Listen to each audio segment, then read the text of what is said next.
Hello everyone, আপোনালোক সকলোকে Learn and Craft with me চেনেলটোলৈ স্বাগতম জনাইছো। এই ভিডিঅ'ত আমি আলোচনা কৰিব ওলাইছো ক্লাছ 8 ৰ মেথছৰ চেপ্টাৰ নম্বৰ 2। ইয়াৰ নাম আছিল first degree equation in one variable, অৰ্থাৎ এটা চলকযুক্ত এক ঘাতৰ সমীকৰণ। এই ক্লাছত আমি কোৱেশ্যন নম্বৰ 14 লৈকে ডিসকাস কৰিছিলো। তো এই ভিডিঅ'ত আমি ষ্টাৰ্ট কৰিম কোৱেশ্যন নম্বৰ 15 ৰ পৰা। গতিকে বলা পলম নকৰি ভিডিঅ'টোলৈ আগবাঢ়ো। এতিয়া চোৱা কোৱেশ্যন নম্বৰ 15 ত দিছে যে find a rational number which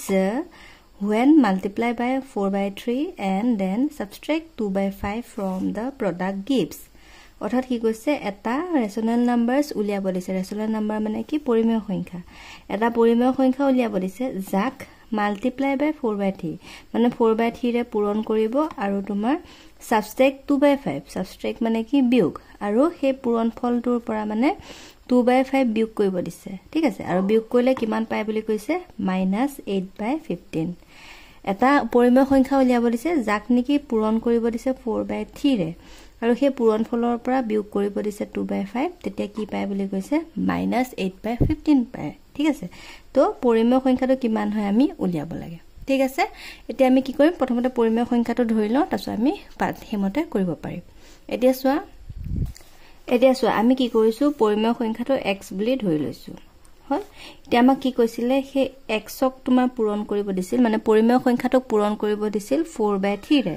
গতিকে x পূৰণ আমি কি লিখি দিওঁ 4/3 লিখি দিওঁ। হল, পৰিমেয় সংখ্যাটোৰ লগত পূৰণ কৰিব দিছিল 4/3 আৰু তাৰ পৰা তোমাক বিয়োগ কৰিব দিছিলে কিমান 2/5, গতিকে -2/5 লিখিলো। হল, তে ইকুৱেল টু কিমান আহে বুলি কৈছে -8/15, গতিকে ইকুৱেল টু আমি লিখি দিওঁ -8/15। বুজি পালানে? একেবাৰে সহজ। পৰিমেয় সংখ্যাটোৰ লগত পূৰণ কৰিব দিছে 4/3, গতিকে পূৰণ 4/3 পাতিলো, তাৰ পৰা মাইনাস কৰি দিলো 2/5, ইকুৱেল টু আহি গল -8/15। হল, এতিয়া চোৱা তলত 3 আছে 4 * x 4x -2/5 ইকুৱেল টু -8/15। হল, এতিয়া চোৱা এটা আমি কি কৰিম লসাগু লওঁ। 3 আৰু 5ৰ লসাগু হ'ব 15। 3 ৰে 15ক 5 বাৰ যাব, গতিকে 5 * ওপৰত কিমান আছে 4x, গতিকে 4x পাতিলো, মাইনাস চিন আছে মাইনাস দিলো। 5 ৰে 15ক কেইবাৰ যাব 3 বাৰ যাব, গতিকে 3 * ওপৰত কিমান আছে 2, গতিকে 2 পাতিলো, ইকুৱেল টু কিমান আছে -8/15 আছে, তো এজ ইট ইজ 15 পাতিলো, -8/15 পাতিলো। এফালে 15 আছে এফালে 15 আছে, গতিকে দুইটা কটাই যাব। তো ওপৰত আমাৰ থাকি গল কিমান পালা চোৱা 4 × 5 = 20x -3 × 2 = 6 ইকুৱেল টু এফালে কিমান আছে -8। হল, এটা পাৰিবা আৰু হয় না -6 টো তুমি ইফালে লৈ যোৱা তেতিয়া কি হৈ যাব +6 হৈ যাব, তাৰ মানে -8 + 6। হল, চোৱা 20x ইকুৱেল টু 8 টকা জমা 6 টকা ধাৰ, গতিকে জমা কিমান হ'ব 2 টকা। 20 লগত x টো পূৰণ হৈ আছে, সমান চিহ্ন ইফালে লৈ যোৱা কি হৈ যাব হৰণ হৈ যাব, গতিকে -2 ডিভাইডেড বাই কিমান আহিব 20। তে 2 ৰে কাটি দিয়া, 2 × 2 2 × 10 = 20। তাৰ মানে তুমি x ৰ ভ্যালুটো কিমান পালা -1/10। বুজি পালা? তাৰ মানে কি গম পালা যে এতেকে ৰেচনেল নাম্বাৰটো তুমি কিমান পালা, মানে পৰিমেয় সংখ্যাটো কিমান পালা -1/10। হল, এইটো হৈ গল ইয়াৰ আনসাৰ। নেক্সট কোৱেশ্যন নম্বৰ 16 টো চাই লোৱা। ইয়াতে দিছে যে দুখন বাছ পৰস্পৰ 575 কিলোমিটাৰ দূৰত্বত থকা দুখন ঠাইৰ পৰা একে সময়তে ইখনে সিখনৰ ফালে যাত্ৰা আৰম্ভ কৰিছে। দুখন বাছৰ কথা কৈছে, এখন বাছ ধৰা এখন বাছ। ঠিক আছে, একে সময়তে কি কৈছে ইখনে সিখনৰ ফালে, মানে এখন বাছ এনেকে আহিছে আৰু এখন বাছ এনেকে আহিছে। ঠিক আছে, ইখনে সিখনৰ ফালে যাত্ৰা আৰম্ভ কৰিছে আৰু এখনে ঘন্টাত 60 কিলোমিটাৰত আহিছে আৰু এখনে 55 কিলোমিটাৰত আহিছে। হল, এতিয়া কৈছে বাছ দুখনে লগ লাগিবলৈ কিমান সময় লাগিব বুলি কৈছে, আৰু বাছ দুখনৰ মাজত পৰস্পৰ কিমান দূৰত্বত থকা বুলি কৈছে 575 কিলোমিটাৰ। ঠিক আছে, এতিয়া চোৱা আমি কেনেকৈ কৰিম। এতিয়া চোৱা ইয়াতে আমি প্ৰথমতে কি কৰিম বাছ দুখনে কিমান সময় লগ হ'ব সেইটো x বুলি ধৰি ল'ম। এতিয়া আমি ধৰিছো যে দুইখন বাছে তোমাৰ x সময়ত মানে লগ হ'ব। এতিয়া আমি the speed of first bus in 16 minutes মানে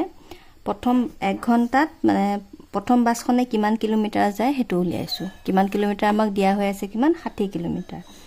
এতিয়া 60 মিনিটত যদি তোমাৰ কি হয় 60 কিলোমিটাৰ যায় তেনেহলে 1 মিনিটত কিমান কিলোমিটাৰ যায় হেতু আমি উলিয়াই লওঁ 60 মিনিটত যায় তোমাৰ 60 কিলোমিটাৰ গতিকে এটেকে speed of first bus in 1 minute 1 মিনিটত কিমান যায় আমি হেতু উলিয়াই লওঁ ইজ ইকুৱেল টু কি হ'ব 60 টো আহিব তলত আৰু এটো 60 যাব ওপৰত তাৰ মানে কিমান আহিলে 1 কিলোমিটাৰ তাৰ মানে আমি কি গম পালো যে প্ৰথম বাসখনে 1 মিনিটত কিমান কিলোমিটাৰ যায় 1 কিলোমিটাৰ হল ঠিক তেনেদৰে আমি সেকেন্ড বাসখন উলিয়াই লওঁ the speed of second bus in 16 minute 60 মিনিটত প্ৰথম সেকেন্ড বাসখনে কিমান কিলোমিটাৰ যায় বুলি আমাৰ দিছে 55 কিলোমিটাৰ হল তাৰ পৰা আমি কি কৰিম সেকেন্ড বাসখনে 1 মিনিটত কিমান যায় হেতু উলিয়াম 1 মিনিট ইজ ইকুৱেল টু কি হ'ব 55 যাব ওপৰত 60 আহিব তলত কিলোমিটাৰ হল তেটো কটাকটি কৰিলে কিমান পাবা 11 5 গুণ 5 পূৰ্ণ 5 ৰে 12 5 গুণ 60 মানে 11/12 কিলোমিটাৰ হল ইয়াতে সোয়া আমি 1 মিনিটত কিমান যায় উলিয়াইছো তাৰ লগতে আমি x মিনিটত কিমান যায় হেতু উলিয়াব লাগিব কাৰণ আমি কিমান সময় লগ হবটো x বুলি ধৰিছিলো বাস দুখনে কিমান সময় লগ হবটো আমি কি বুলি ধৰিছিলো x বুলি গতিকে x মিনিটত কিমান যাব 1 * x = x কিলোমিটাৰ ঠিক আছে ইয়াতো আমি ঠিক তেনেদৰে কি কৰি দিম সেকেন্ড বাসখনে x মিনিটত কিমান যায় তো উলিয়াই লম 11/12 x কিলোমিটাৰ তো কিমান আহিব 11x / 12 এতিয়া প্ৰথমখনে x মিনিটত কিমান কিলোমিটাৰ যায় উলালে সেকেন্ড খনে x মিনিটত কিমান যায় উলালে গতিকে আমাক দিছে যে দুইখন বাসে কিমান কিলোমিটাৰ লগ হ'ব বুলি 575 গতিকে দুইটা প্লাস কৰি দিয়া ইকুৱেল টু কিমান আহিব 575 বুজি পাইছা নাই বাৰু সোৱা দুখন বাসে কি কৈছে যে এটা সময়ত লগ হ'ব বুলি কৈছে কিমান সময় লগ হ'ব আমাক খেতে উলাব দিছে সেই কাৰণে আমি কিমান সময় লগ হ'ব বুলি ধৰি লৈছো x সময়ত হল এতিয়া আমাক প্ৰথম বাসখনে কৈছিলে যে 1 মিনিটত আমি কিমান কিলোমিটাৰ যায় আমি পাইছো 1 কিলোমিটাৰ হল সেই কাৰণে আমি x সময়ত কিমান যায় উলিয়াই ললো কাৰণ সময়টো আমি নাজানো হয়নে গতিকে x সময়ত কিমান যায় তো পাইলো আমি x কিলোমিটাৰ ঠিক তেনেদৰে দুখন বাস হৈ আছে ন তো সেকেন্ড খনটো আমি ধৰিলো x মিনিটত কিমান যায় 11x / 12 কিলোমিটাৰ যায় গতিকে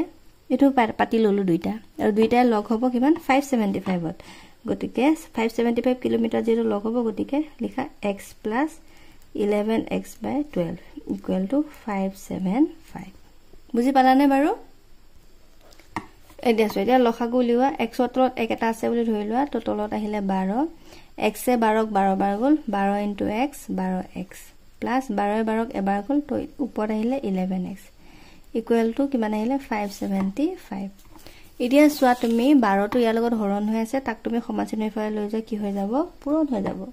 আৰু এই দুটা প্লাস কৰি দিয়া কিমান আহিব 12 আৰু 11 23x হল আৰু ইফালে আহিলে 575 * 12 হল এতিয়া সোৱা 23 টো তোমাৰ কি হৈ আছে পূৰণ হৈ আছে সমানচিহ্নৰ ফালে লৈ গলে কি হৈ যাব হৰণ হৈ যাব গতিকে 575 * 12 / 23 এতিয়া তুমি 23 এ ইয়াক হৰণ কৰিছা কিবাৰ যায় 575 ক 23 এ যদি দিয়া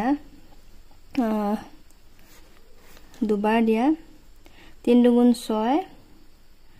2 দুগুণ 4 115 5 বাৰ দিছা কিবাৰ যায় 5 দুগুণ 15 5 উকলিব 1 5 দুগুণ 2 1 11 মিলি গল সোৱা 25 বাৰ যাব মানে 23 এ ইয়াক কিবা যাব 25 বাৰ যাব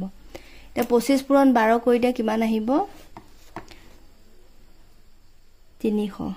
হল 300 মিনিট আমি যেটো মিনিটত উলিয়াইছো ন গতিকে आंसर আহিব 300 মিনিট মানে 300 মিনিটত কি হ'ব দুইখন বাসে লগ হ'ব বুজি পালা এটোই গলিয়াৰ आंसर Question number 17 to চাই লোৱা a man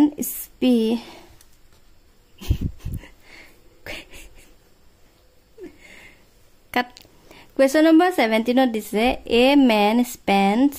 in buying 1/4 of his total amount in vegetable মানে কৈছে এজন মানুহে তেওঁৰ হাতত যিমান পইচা আছিল টোটাল এমাউন্ট তেওঁ যিমান আছিল মুঠতে যিমান টকা আছিল তাৰ পৰা 1/4 কি কৰিছে ভেজিটেবল কিনিছে হল আগো 3/5 কিনিছে ফ্ৰুইট দেখানে ইমান অংশ ফল কিনিলে আৰু 1/8 অংশ কিমান কিনিলে সুইটস মানে মিঠাই he spent the remaining ₹8 as bus fare আৰু তেহঁতৰ যিখিনি পইচা বাকি থাকিলে তাৰে 8 টকা তেওঁ কি কৰিলে মানে বাকি থকাৰ পৰা 8 টকা তেওঁ কি কৰিলে গাড়ী ভাড়া দিলে বাছৰ ভাড়া how much amount had he taken for shopping মানে তেওঁ বজাৰ কৰিবলৈ কিমান টকা আনিছিলে খুদিছে তো মানুহজনে হাতত কিবা এটা টকা লৈ গৈছে কিমান টকা লৈ গৈছে হেতু আমি নাজানো আমি খালি জানো যে হে টকাটোৰে তেওঁ 1/4 শাকপাচলি কিনিছে হে টকাটোৰে 5 ভাগৰ 3 অংশ ফল কিনিছে আৰু 8 ভাগৰ 1 অংশ কিমান কিনিছে মিঠাই কিনিছে আৰু বাকিখিনি তোমাৰ 8 টকা ভাড়া দিছে গাড়ী তে মুঠতে কিমান টকা তেওঁ লৈ গৈছিলে হেতু আমাক উলিয়াব দিছে হল এতিয়া সো আমি কেনে কৰিম It is so. Yata আমি লিখিছো যে the total amount he had taken is equal to x. হল এটা মুঠতে x টকা আনিছে আৰু ভেজিটেবলত তেওঁ কিমান টকা খৰচ কৰিছিলে ভেজিটেবলত মুঠ টকাৰ কিমান অংশ 1/4 অংশ গতিকে x * 1/4 পাতিলো ইকুৱেল টু কিমান আহিব x/4 তাৰছত কি আনিছিলে ফ্ৰুইটস হনে ফ্ৰুইটস কিমান আনিছিলে মুঠ টকাৰ 3/5 অংশ গতিকে x * 3/5 ইকুৱেল টু কি আহিব 3x / 5 হল আৰু নেক্সট তোমাৰ কি আনিছিলে সুইটস আনিছিলে মিঠাই মুঠ টকাৰ কিমান আনিছিলে মুঠ টকাৰ 1/8 অংশ তাৰ মানে x / 8 এতিয়া চোৱা আমি কি কৰিম according to question এতিয়া কি হ'ব প্ৰশ্নমতে মুঠ টকাটো x গতিকে x বুলি লিখি ললো x ৰ পৰা কি কি মাইনাস হ'ব ভেজিটেবল ফ্ৰুইটস সুইট যিখিনি আছে আৰু গুটেখিনি মাইনাস হ'ব হয়নে তো প্ৰথমতে ভেজিটেবলৰ কাৰণে 4x/4 তাৰপিছতে plus 3x/5 plus x/8 equal to 8 এতিয়া ইকুৱেল টু 8 বুলি আমি কিয় লিখিছো কাৰণ মুঠ টকাৰ পৰা এইখিনি টকা তেওঁ খৰচ কৰিলে আৰু কৰি পৰা তেওঁ গাড়ী ভাড়া দিলে 8 টকা হেকাৰণে গুটেখিনি তেওঁ খৰচ হল থাকিলে কিমান x গতিকে x মাইনাস একিটা গুটেকিটা প্লাস কৰি দিলু হল এতিয়া চোৱা এইখিনি পাইবা কৰিবলৈ x মাইনাস প্ৰথমতে ব্ৰেকেটডাল উঠাই লোৱা তাৰছত গুটেকিটা লসাগু লিওৱা 8 5 4 5 গুণ 40 তাৰ মানে 40 হবৰ লসাগু 4 এ 40ক 10 বাৰ যাব 10 * x কিমান হ'ব 10x minus 5 रे 40 8 बार যাব 8 into 3x next 8 रे 40 কেবা যাব 5 बार যাব ন তো 5 into x equal to 8 হল বুজি পাইছা x minus 40 তলত আছে ওপৰত হ'ব 10x minus 8 3 গুণ 24x plus 5 into x 5x equal to 8 x minus এটা ওপৰত কিমান হ'ব চোৱা 10 টকা জমা এটো তো প্লাস হ'ব ন প্লাস না গুটেটা প্লাস কৰি দিয়া আৰু কিমান আহিব 5 4 ন মানে 39 হলে 39x / 40 equal to 8 next ইয়াতত আকৌ এক এটা আছে বুলি ধৰিলো 1 আৰু 40 ৰ লসাগু লিওৱা কিমান আহিব